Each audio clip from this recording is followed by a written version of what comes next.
Hey guys, Kripparrian here. It's patch review time. 17.4, biggest patch we've ever had for the Battlegrounds. Oh, and some other stuff, but Battlegrounds.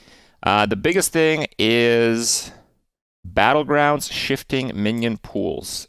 When you're watching this video, this content is already up. We only got 1 day notice on this patch, and I'm streaming all day on that day. So if you're watching this video on the day that it was released, I'm streaming right now. Come and watch twitch.tv NL_Kripp. Thank you. So Battlegrounds shifting minion pools is the biggest change that we're going to get probably for some time for the Battlegrounds. Basically, we're getting a new tribe, Pirates. We'll see what the cards are in a moment. And because there's now basically too many tribes, there's probably not enough consistency, right? So what they're going to do is, when you select your heroes during the hero selection, and I've learned from chat here just a second ago. So if let's say like dragons are banned, you're not going to get like Ysera, which needs dragons to function. So you know what tribe is banned at the start of a game. Then you pick your hero, and it doesn't give you a bad hero option, so it's fair in a way. And then the game starts, and it's missing those cards. So I don't know exactly how it's going to work, but seemingly there's some message from some of the devs that it's not entirely, black and white when it comes to the selected minion. So for example, Gentle Megasaur is in the Murloc bucket. He's not necessarily in the Beast bucket, I guess. So we'll have to see some of the details of that, but in general, it's pretty exciting. It's certainly going to shift up the meta, and it'll change game to game, and people who play Battlegrounds a lot and watch a lot of YouTube videos to know how to play, they're going to do really well. So that's very, very cool, and should have a lot of fun playing today and honestly from this day forth. Hero pool updates. Tavern Pass, if you have it, you get the new heroes. The new heroes are Captain Eudora. So she has, a dig hero power. You dig 4 times, you basically slam the button 4 times, and then you get a random golden minion of your tavern tier or below. So a lot of time it won't be something you want. But you will get the same effect as if you triple a card. So if you time this kind of play like a Reform build or something like that, you're probably going to want to save it for the moment you go to Tavern 4, then use your last and final 4th dig, and then get a Discover effect because you got a golden card for a 5, and then you can maybe make your build around what you get. Right? So it's actually pretty good. Captain Skycrag, gain 1 gold this turn, increases each turn. So on turn 0, when the game starts, round 1, it's 1 gold. Then it's 2, then it's 3. You can only use it once, like the Reno hero power. You can never have more than 10 gold. So round 10 and later, it's the same. If it's like round 20, gain 20 gold, doesn't matter. You can never have more than 10 gold in the Battlegrounds. So at its peak, it's get 10 gold. Basically a full turn refresh. That's actually pretty good. But with some experience, we'll probably figure out some way where you use this to level up faster. I think leveling up faster is better than getting a full turn refresh, because if the mid-range meta continues, well, you probably won't get to round 10 if you don't have a hero power. So yeah, we'll see the best way to use this, but I think it's going to be through tempo leveling somewhere around like round 6, 7, 8, something like that. Captain Hooktusk. This one is my favorite new hero. So for 0, you can only use it 1 a turn. Your hero powers are once a turn. Doesn't matter how much they cost. Once a turn. Remove a friendly minion, and then you discover one from a tavern tier lower. Now this might seem bad, but because you discover a card, you get to try to build up cards that you want. Discover is very good. Some people looked at this and they think it's bad because they don't realize Discover. Discover makes this really good. So basically every turn, whenever you find a minion that buffs something, you can just use this hero power after you're done buffing, and you try to build up a pool of cards from your previous set. So for example, if you're playing Murlocs, a lot of the base Murlocs that you have in your build are actually Tavern 2 cards, and a lot of the Murlocs that actually buff other cards are Tavern 3 cards. All right, so if you're playing a Murloc buff from Tavern 3, then use this hero power on your Tavern 3 Murloc that buffed other stuff, and then you get to stockpile Tavern 2 cards, and hopefully you get some of the Murlocs. You probably will, because Discover is not a random one. Very good card. Very cool as well. Patches is coming back. Patches is get a pirate. After you buy a pirate, your next hero power costs 1 less. There you go. So for 4, you get a pirate. You buy 3 pirates, it costs 1. When it costs 1, it essentially costs nothing, because for 1, you get a pirate, and then you can just sell it again. You eventually will sell it, right? So it's really buy 3 pirates, get 1 for free. That's not bad. Pirates are an economy game, and this hero power is a very strong economy hero power. So, possibly this is going to work out very well. Now, as we'll go over the pirates here in a moment, you'll see that it's actually very difficult to understand the overall power level of pirates, and that's obviously how it's going to be tied to Patches the pirate, because if pirates are not that strong, then Patches is not going to be that strong. For my early understanding, I feel that pirates are complementary value slash economy tribe for the most part. I think someone mentioned it as a springboard tribe, so I think it's something like that. Rat King doesn't always start on beasts. This is generally a buff because there's more tribes that you can hit, and the beasts aren't great to start with in general. But it's a nerf to Sir Finley, because Sir Finley, you get to see the board first, but now because the hero power doesn't always start on beast, Sir Finley version of Rat King is nerfed, and normal Rat King I think is a little bit stronger. Wag Toggle now is pirates, whatever. Side no longer in the hero pool. Well, we got to play him once. Holy Mackerel has been removed. That's a huge deal. A lot of people think that this is something that I don't like. I love this change, all right? The reason this change is amazing is because mid-range builds are punished. Most of the time, if you're playing on high MMR, what you'd want to do is play a mid-range build, have a lot of health, get a Holy Mackerel, and then you can actually beat any late game build in the game with just Holy Mackerel, and you give it Poisonous and some random-ass Divine Shields, which is absurd. That's absurd to think about. So when Holy Mackerel is in the game, you are not rewarded for playing late game builds, so what most people did is not play late game builds. So yeah, that kind of sucks. Holy Mackerel being gone, mid-range builds are still probably going to be the best way to actually gain rating on average, but people who go for late game builds with Holy Mackerel out of the game, people who go for late game builds will actually probably get a better placing at the end. So the high risk builds will actually have high reward now. It's unlikely with a mid-range build that you'll get first place in a game. You might get second, maybe third, but you probably won't get first. Here's some of the pirates. Deck Swabby. Reduce the cost of upgrading Bob's Tavern by 1. It's a Tavern 1 card. The breakpoints don't change all that much with one of these, so I don't know. It's a bit weird to me.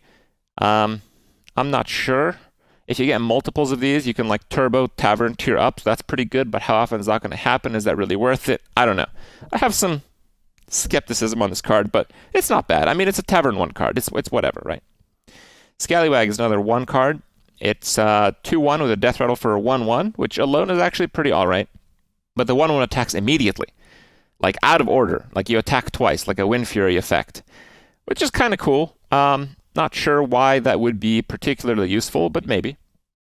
South Sea Captain, you know this card. Pirates, cool, probably good. Arcane Cannon, can't attack. It's a 2-2 on Tavern 2. After an adjacent minion attacks, deal 2 damage to an enemy minion. Now, how many adjacent minions can you have? Probably not that many. It's not like Direwolf where you can put like 2 taunts beside it. It's not getting attacked, it's just attacking. So it gets a little bit tricky to use. It's like a worse Soul Juggler in that regard, like a lot worse. But it's a Tavern 2 card. On Tavern 2, this effect is actually pretty strong. So maybe it's alright. Monstrous Macaw. And this card is amazing. After this attacks, trigger a random friendly minion's death rattle. So if you have a Spawn N'Zoth, this is like a Spawn N'Zoth with higher stats. All right, it's a beast. If you're playing beasts with Goldrum and Baron, yeah, that's an extra Goldrum trigger, and this will get buffed off of your whatchamacallit, Mama Bear.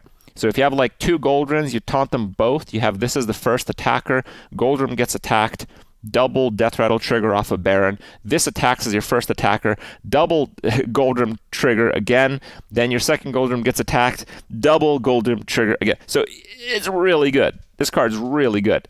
There's very few Death Rattles that if you add the Death Rattle effect to the 3/2 stat line, this would ever be a weak card on Tavern 2. Obviously, it's not like the best card ever if you're Tavern 3, maybe 4, but it's going to be part of some late game builds, and it's one of the best cards possible on Tavern 2 if you have any Death Rattle effect, which you probably do. So this card's amazing. Freeing Gambler. This minion sells for 3 gold. So you can get economy advantage, or if you can just bank some floating gold, it's a Tavern 2 card, it's a 3/3, right? The base stat line for Tavern 2 is like a 4/4 or a 3/4, so this is not much lower than that, and you can have an economy advantage later on. That's very good. Yo-Ho Ogre. It's a 2/8 pirate with taunt, Tavern 3. So stat line for Tavern 3, it's fair. After this minion survives being attacked, attack immediately. Is that good? No, probably not. I think this card's probably not that good. It's a bit challenging to buff pirates. I don't know. I have doubts. Salty Looter. When you play a pirate, gain +1/+1. Now, there are some incentives to play pirates constantly, so this card might be like the core of the pirate tribe, but still, it's pretty difficult to get off the ground, unless maybe if you're playing Patch as the pirate. Give your other pirates +3 attack. This is like one of the main ways that you can actually buff your pirates, but it's an attack buff, no health, so it's just okay. Give a friendly pirate +1/+1 for each pirate you bought this turn. So if you're playing full-on pirates, maybe you're getting like a +3/+3, maybe you're doing a 4/4. If this is the only pirate that you buy, it's +1/+1. Is that good enough? Not really. You really need another pirate with this one for it to be of any value. And if you get that, it's not too bad. It's all right. Gold Grubber is another 4 pirate. At the end of turn, gain +2/+2 for each friendly golden minion. There's a lot of builds that actually have a lot of early golden cards. So if you have that, this is a great fit. Maybe some menagerie builds, perhaps, or maybe just play it out right. If you have 3 golden cards, you have 3 golden cards on turn 1. This is an 8/8, which is very solid for a 4. So it's a bit of a win more card. It won't always work out, but it is a very strong card when it does. Rip Snarl Captain. Whenever a friendly pirate attacks, give it +2/+2. It's an okay effect, but it's a 3/4 on 4. I'm not filled with optimism on this one. Seabreaker Goliath has Wind Fury with an overkill. Give your other pirates +2/+2. On 5, the 6/7 stat line that's not very buffable. Very difficult to really use. Overkill effects have been notoriously weak in the game. I think this card is a bit weak.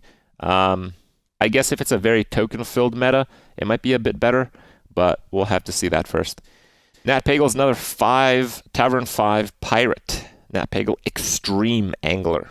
It's an 8/5. Overkill, summon a 0/2 treasure chest. So we have clarification from the developers. A 0/2 treasure chest is a golden minion in a box. All right? Any golden minion. Super random. I'm guessing it's a Death Rattle, maybe some Baron action. I don't know. This seems like a pretty good card and maybe a menagerie build to me. Again, overkill effects are not that good. Pirates are a bit difficult to buff. But if you have this in a menagerie build with Light Fang, which we'll see in a second, does include pirates, not bad. Captain Hogger, 6/6, Tavern 5 pirate. After you buy a pirate, gain 1 gold this turn only. That's not bad. It's not bad. It's not amazing. I'm not exactly sure how I'd use it, but it's not bad. Dread Admiral Eliza. It's a Tavern 6 pirate. Whenever a friendly pirate attacks, give all friendly minions +1/+1. How many attackers can you have in a game? I don't know. 10? 12? So the average is like +6/+6, but you need a board slot for this. Seems a bit weak to me. I think this card is okay. It's like not a bad card, but for Tavern 6, you'd expect better. The Tide Raiser is another Pirate E card for Tavern 6. It's a boat, so it's not really a pirate in itself. It's a 6/4, and the Death Rattle summons 3 random pirates. Some of you have quickly noted that this card is worse than Gascoiler. You are correct. This card is worse than Gascoiler. The main way this card is relevant is actually being death rattled from a gas coiler. The Baron plus gas coiler combo, the fact that this card exists, now has significantly higher rolls than before. Lightfang includes pirates as well, talked about that. And there's another hero, but this hero is not coming out on the day that you're watching this video. This hero is part of the adventure. So the adventure for this expansion is coming out on June 16th, and the hero Aranna Starseeker is coming out in the Battlegrounds with this adventure. And her hero power is, after you refresh 7 times, Bob always has 7 minions. All right. So if you're not familiar with how many minions you have in front of you, if you're Tavern 6, it's 6. If you're Tavern 4 or 5, it's 5. If you're Tavern 3 or 4, it's 4. Wait, is that right? No. If you're Tavern 6, it's 6. If you're Tavern 5 or 4, it's 5. If you're Tavern 3 or 2, it's 4. And if you're Tavern 1, it's 3. Nailed it. Yes. Vegan math, guys.